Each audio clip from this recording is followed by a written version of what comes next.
pour faire le genre de travail que je fais présentement, il faut être ponctuel. On travaille avec l'assiduité ici.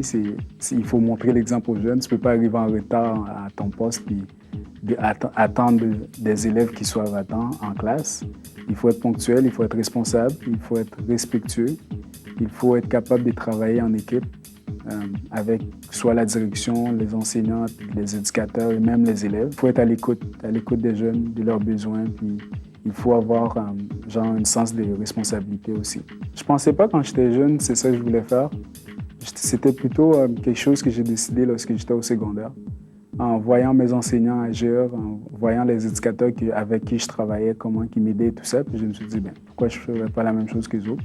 C'est aller aider des gens. Puis c'était un concept que j'aimais, travailler dans une équipe avec des enseignants, puis des éducateurs, la direction et tout ça. Il y a de plus en plus de possibilités d'emploi parce qu'on voit de plus en plus de jeunes en besoin.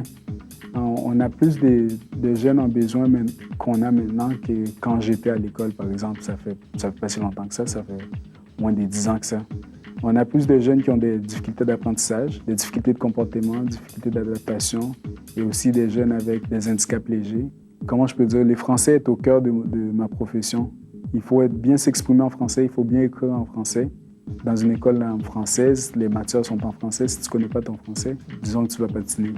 Alors, le français, c'est au cœur de ma job, là, de ce que je fais. C'est mon quotidien. Parler en français, écrire en français, vivre en français.